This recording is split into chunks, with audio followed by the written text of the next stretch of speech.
186.6. This is the lowest weigh-in that I've had in almost a year. It's been so long since I've seen myself dip into the mid 180s, and so far I'm not struggling, which is great. So I figured that today I will be making a video on how to make your life easier when you're dieting. So all the tips that I've been doing that has helped tremendously with my fat loss journey so far. Before we dive into the video, let's show you guys a quick physique update 7 weeks into the diet.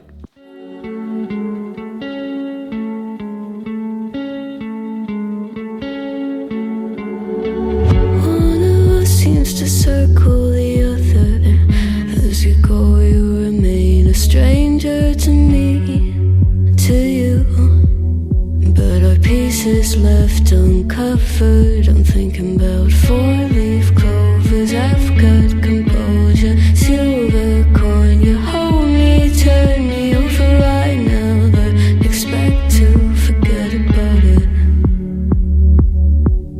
Watch as the breeze burns gold and smoke that you've stolen. Feels like it's my fortune that you're folding.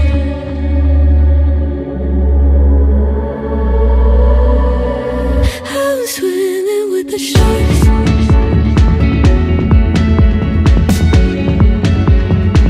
I'm swimming with the sharks.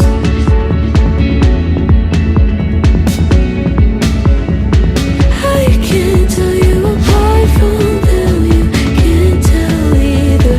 Will we? So tip number 1 is going to be try to limit the amount of processed foods you eat and try to consume as much whole foods as you can.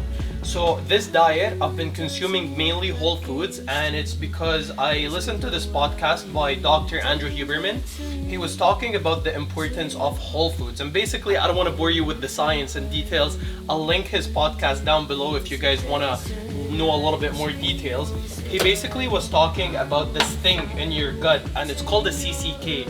So your gut produces something called CCK when you eat, and that basically tells your brain that you're full.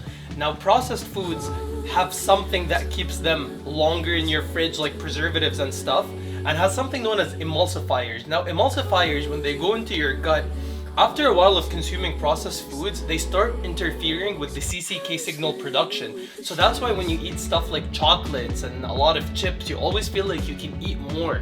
And that's because your gut is not producing the satiety signals from that. So if you want to make your diet easier, try limiting processed foods and eat mainly whole foods. So yeah, that's gonna be tip number 1. We're gonna be throwing tips your way the entire day. My egg whites are ready, waiting for the oatmeal to cook, and we are going to go and smash a massive workout. Just made it to the gym. Feeling a little bit tired and beat up, so we're gonna use a little aid. We have this pump pre-workout formula. It's great because it has caffeine, and it also has a pump product which is gonna help us get a nasty pump. We have a massive pull session. I do not have a shaker with me, so we're gonna dry scoop it.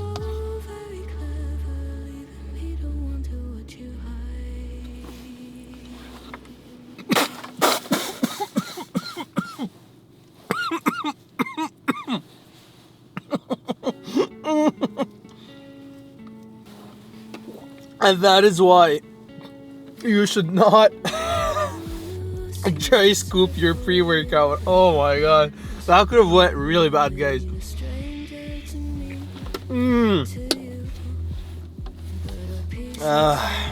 Look at the mess. Oh, I don't know if you guys can see, but that kind of gave us like an extra boost to wake us up. So that's not all bad. My eyes are literally watering right now. Look at this. This brings us to point number 2. Exercising will tremendously help you reduce your appetite and control your hunger. Preferably lifting weights, but any sort of exercise, any sort of movement, any sort of activity can do the job. Which is why we just took our pre-workout, had our little incidents, and now we are going to the gym and we are going to crush our workout. So let's get hype. Think about it this way. Let's say you eat, right, before your workout. you need at least like 60 to 90 minutes to digest the food before working out. So 60 to 90 minutes, that's an hour. And then let's say it takes you 20 minutes to get to the gym, an hour to work out, and then you get back home, you shower, and then you start cooking. So when you come and you exercise, you can easily kill off like 3 to 4 hours, and that's 3 to 4 hours where you're not thinking about food. That's another way you can manage hunger with working out. Now, my face is getting all tingly from the pre-workout, and I think it ended up just being like 1 scoop rather than a scoop and a half, because we choked on half of it and we just like coughed it out. But anyways, do you know like that feeling when you take a pre-workout and your nose starts itching? So we have that feeling now. So we're gonna jump into the workout and we'll see you guys right after.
And with that, we are going to conclude our workout.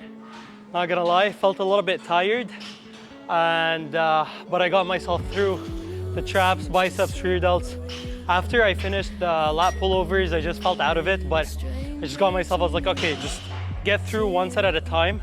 I did not end up having the best bicep pump or like rear delt pump, but we got it done, we crushed it. One of the downsides of just like dieting and getting lean is that you look better, but your performance declines. And then when you're bulking, you look like crap, but your performance is getting better. So it's just a trade-off. But overall, happy with my physique, happy with how we're looking. Every single time we're coming in and we're training, we're getting better and we're improving, and that's all that matters. So anyways, guys, now we have a bit of a drive ahead of us. So we're gonna pack up our stuff, get dressed, and get the hell out of here. Are we at tip number 3? I think we are at tip number 3. Drink more water. The body doesn't recognize the difference between thirst and hunger. So oftentimes we feel like we want to eat when our body is just thirsty. So if you feel a little bit hungry, you can drink more water and just wait a little bit and see if it's actual hunger or thirst. Next tip is going to be eating at regular intervals, meaning that you should roughly eat around the same times every single day. The reason for that is that your body gets accustomed to your schedule of eating. And right about, like let's say you usually eat your second meal at 3 p.m. Right around like 2:15, 2:20, you're gonna start feeling hungry, and that's your body preparing you to start looking for food. What you don't want to do is ignore it because you're dieting and get too hungry, because the hungrier you get, the more likely you are going to cheat on your diet. So whether it's 2 meals a day, 3 meals a day, 4 meals a day, you want to be eating roughly around the same times, give or take. Now, we're all humans, we all have circumstances that do come up, and we cannot stick to a rigorous eating schedule, but just keep that in mind that you want to eat around the same time. And another tip, so 2 tips rolled in one, you want to try eating vegetables almost with every meal that you have, just because it's going to give you volume and it's satiating, so it's going to fill you up more. And I personally like to drink water or a Diet Coke with my food, just so I can feel fuller faster. So these are gonna be our 2 tips here. I'm gonna eat this now because I am absolutely hungry. I usually like eating vegetables first just because I don't like the taste of vegetables, but apparently there is science that says like if you start by eating vegetables, then you're like kind of reducing your insulin spike, which is more likely to fill you up, but I don't know how significant that is. I usually like it because I like